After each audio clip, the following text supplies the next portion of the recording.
हेले लिंग नॉर्वेची एक महिला पत्रकार. तिनं भारताचे पंतप्रधान नरेंद्र मोदी यांना एक प्रश्न विचारला, ज्याचं उत्तर मोदींनी दिलं नाही आणि ही घटना सगळ्या जगात चर्चेत आली. मोदी पत्रकारांना घाबरल्याची टीका विरोधकांनी सुरू केली, तर अनेकांनी मोदींचा बचावही केला. भारताच्या परराष्ट्र मंत्रालयानं प्रेस कॉन्फरन्स घेऊन यावर उत्तर देण्याचा प्रयत्न केला, पण तिथे सुद्धा भारतीय अधिकारी आणि नॉर्वेच्या पत्रकारांमध्ये बाचाबाची झाली. मंगळवारी दिवसभर हा मुद्दा चर्चेत होता. त्यात आता मोदींना प्रश्न विचारणारी पत्रकार हेले लिंग हिचे सोशल मीडिया अकाउंट्स ब्लॉक झाल्याचं समोर आलंय. लिंग हिचं फेसबुक आणि इंस्टाग्राम अकाउंट ब्लॉक झालं, ज्याची माहिती तिनं स्वतः दिली आहे. आता नॉर्वेतली ही घटना एवढी मोठी झाली, ज्यानंतर चर्चेत आलंय नॉर्वे या देशातलं press freedom. Press freedom index मध्ये नॉर्वे हा देश मागच्या 10 वर्षांपासून पहिल्या क्रमांकावर आहे. म्हणजेच या देशातले पत्रकार हे जगात सर्वात मुक्त आहेत. याच लिस्ट मध्ये भारताचा रँक आहे 157. धक्कादायक म्हणजे बांगलादेश आणि पाकिस्तान सारखे देश या रँकिंग मध्ये भारताच्या पुढे आहेत. त्यामुळे प्रश्न उभा राहतो, नॉर्वेत पत्रकारांना एवढं स्वातंत्र्य कसं मिळतं? प्रेस फ्रीडम इंडेक्स मध्ये हा देश नेहमी पहिल्या क्रमांकावर का राहतो? भारत या सगळ्यात कुठे आहे? जागतिक पातळीवर भारताची स्थिती काय आहे? जाणून घेऊया या व्हिडिओच्या माध्यमातून. नमस्कार, मी दिव्या आणि तुम्ही पाहताय बोलभिडू. सगळ्यात आधी मोदींना प्रश्न विचारणाऱ्या हेले लिंगचे सोशल मीडिया अकाउंट्स ब्लॉक झाल्याची बातमी काय आहे ते सांगते. तर लिंग हिनं मंगळवारी रात्री उशिरा एक्स या सोशल मीडिया प्लॅटफॉर्मवर एक पोस्ट टाकली, ज्यात तिनं म्हटलं की जर तुम्ही माझ्याशी इंस्टाग्राम किंवा फेसबुकवर संपर्क साधण्याचा प्रयत्न करत असाल तर मला तुम्हाला सांगायचंय की या दोन्ही प्लॅटफॉर्म्सवरचे माझे अकाउंट सस्पेंड झालेत. मला शक्य तितक्या भारतीयांना उत्तर द्यायचं होतं, पण आता थोडा वेळ लागेल. माझे अकाउंट्स मला परत मिळतील अशी अपेक्षा आहे. लिंग हिनं एक फोटोही शेअर केला, ज्यात तिनं म्हटलं की तिला दिवसभर इंस्टाग्रामवर लॉग इन करण्यासाठी संघर्ष करावा लागतोय. तिनं लिहिलं की प्रेस फ्रीडमसाठी मोजावी लागणारी ही एक छोटीशी किंमत आहे, पण मला याआधी अशा प्रकारचा अनुभव कधीच आलेला नाही. सध्या सोशल मीडियावर बोललं जातंय की हेले लिंग हिनं पंतप्रधान मोदी यांना थेट प्रश्न विचारला, त्यामुळे तिचे सोशल मीडिया अकाउंट सस्पेंड करण्यात आले. पण यावर अजून मेटाकडून कोणतीही अधिकृत प्रतिक्रिया आलेली नाही. आता इथे हेले लिंग हिनं ज्या प्रेस फ्रीडमचा उल्लेख केला तो मुद्दा सध्या सगळीकडे चर्चेत आहे. नॉर्वे हा देश प्रेस फ्रीडम इंडेक्स मध्ये जगात पहिल्या क्रमांकावर आहे, तर भारत 157व्या क्रमांकावर. आता भारत आणि नॉर्वे मध्ये एवढा मोठा फरक का आहे? नॉर्वेत पत्रकारांना एवढं स्वातंत्र्य कसं, ते समजून घेऊ. त्यासाठी आपल्याला आधी प्रेस फ्रीडम इंडेक्स म्हणजे काय हे समजून घ्यावं लागेल. तर प्रेस फ्रीडम इंडेक्सला जगभरातल्या पत्रकारितेचं रिपोर्ट कार्ड असं म्हटलं जातं. ही रँकिंग दरवर्षी रिपोर्टर्स विदाउट बॉर्डर्स नावाच्या एका एनजीओ कडून पब्लिश केली जाते.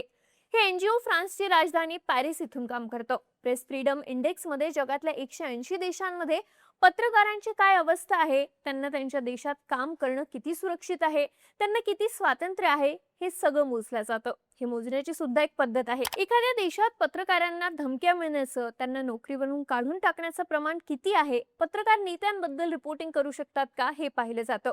देशाचे कायदे पत्रकारांचं संरक्षण करतात का, त्यांना तुरुंगात टाकलं जातं का, हे सुद्धा पाहिलं जातं. तसंच मीडिया हाऊसेसमध्ये सरकारचा हस्तक्षेप आहे का, त्यांना सरकारच्या दबावामुळे बातम्या बदलाव्या लागतात का, हेही पाहिलं जातं. सगळ्यात महत्त्वाचं म्हणजे देशातल्या जनतेचा मीडियावर विश्वास आहे का, हेही पाहिलं जातं. या सगळ्या गोष्टी विचारात घेऊन दरवर्षी ही रँकिंग काढली जाते. आता 2026च्या लेटेस्ट रँकिंग नुसार युरोपातला नॉर्वे हा देश प्रेस फ्रीडम इंडेक्स मध्ये जगात पहिल्या क्रमांकावर आहे. महत्त्वाचं म्हणजे नॉर्वे मागच्या सलग 10 वर्षांपासून आपलं अव्वल स्थान कायम ठेवून आहे. दुसऱ्या क्रमांकावर नेदरलँड, तिसऱ्या क्रमांकावर इस्टोनिया, चौथ्या क्रमांकावर डेन्मार्क आणि 5व्या क्रमांकावर स्वीडन हे देश आहेत.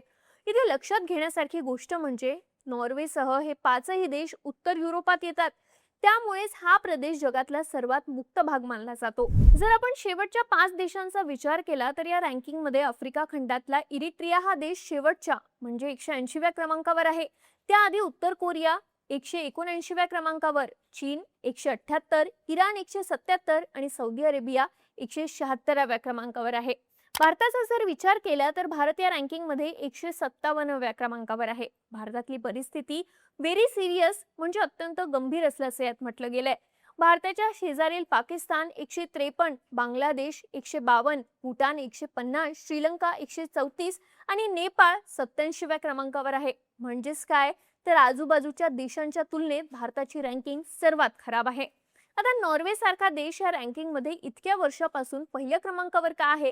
भारतात आणि नॉर्वेत एवढा फरक का आहे ते पाहूया. तर वर्ल्ड प्रेस फ्रीडम इंडेक्सच्या म्हणण्यानुसार नॉर्वेत पत्रकारांना एवढं स्वातंत्र्य असण्यामागचं सर्वात मोठं कारण म्हणजे त्या देशातले पारदर्शक कायदे. नॉर्वेजियन संविधानाचं कलम 100 हे अभिव्यक्ती स्वातंत्र्याची हमी देतं.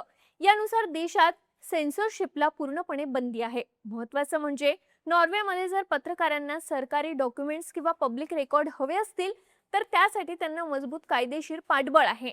म्हणजे काय, तर नॉर्वेमध्ये तिथलं सरकार नॅशनल सिक्युरिटीचं कारण देऊन जनतेपासून एखादी गोष्ट लपवून ठेवू शकत नाही.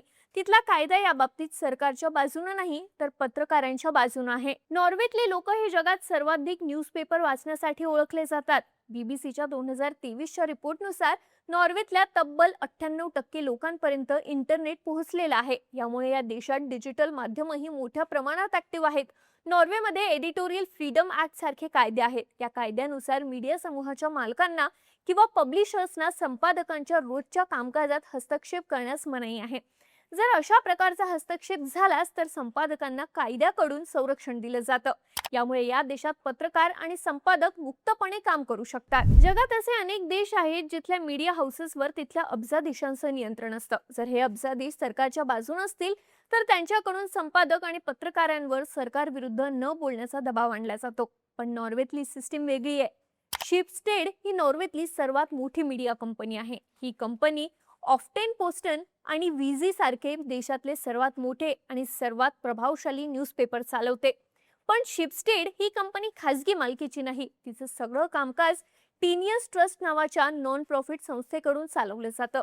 या ट्रस्टचं काम आहे की या न्यूजपेपरचं स्वातंत्र्य टिकवून ठेवणं. म्हणजे समजा एखाद्या अब्जाधीशानं मूळ कंपनीचे शेअर्स घेऊन तिच्यावर ताबा मिळवला तरी त्या कंपनीच्या न्यूजपेपरमध्ये काय छापलं जाईल यावर त्याचं कंट्रोल नसतं. नॉर्वेमधल्या याच युनिक सिस्टीममुळे तिथल्या मीडियाला एवढं स्वातंत्र्य मिळालंय. थोडक्यात काय, तर हेली लिंग या नॉर्वेच्या महिला पत्रकारानं भारताच्या पंतप्रधानांना थेट प्रश्न विचारण्याची हिंमत केली, कारण त्या देशात पत्रकारांना पूर्ण स्वातंत्र्य आहे.